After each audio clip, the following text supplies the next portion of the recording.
guys, it's Nicole England here, and I am so excited to show you guys how to do some scars and wounds using all of our basic business products. So check it out.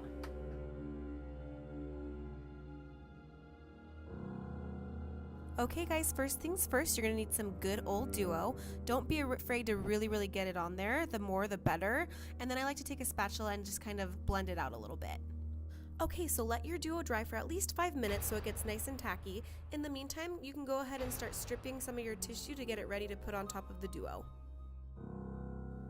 Alright, so now you can start layering your tissue down on top of the duo. The more the merrier. The more that you put on, the more textured it's going to look. So I really like to layer lots of duo and lots of tissue together.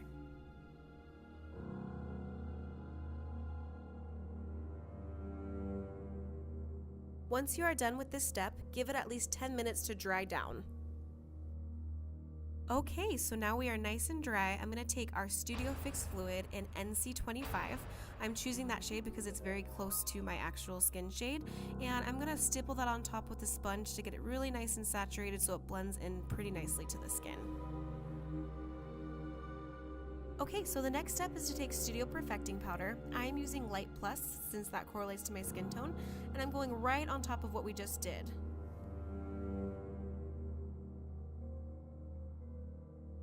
Now that you have that complete, it's time for the fun part. Please be very careful when doing this.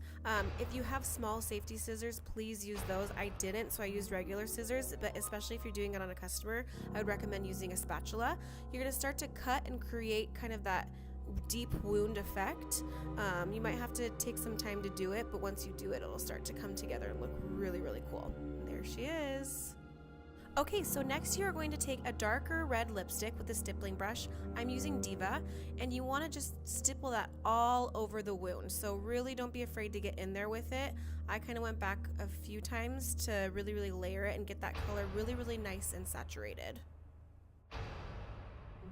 Okay, so next up, take a 217 with a dark blue, a dark purple, and a reddish eyeshadow. I'm using Fig 1, which apparently has been discontinued, so you can use something like Sketch. Contrast and red brick, and using a 217, just really getting in there to make it more deepened and give it more of that kind of lifelike burned effect.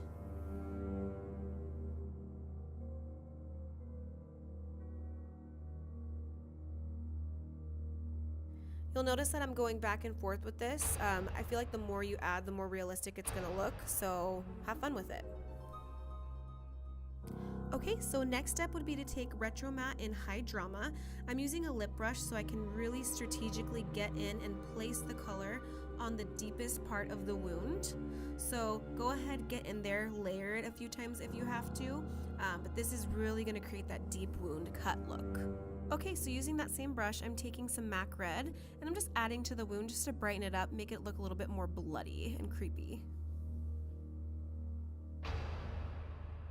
Okay, final step guys. So what we're gonna do now is take one of my favorite products, which is clear lip gloss, using that same lip brush, and you're really just gonna place it right on top of where that deep wound that we created is, and really kind of spread it out. The more the merrier in this situation, so you get that really coagulated blood look, and it looks really creepy.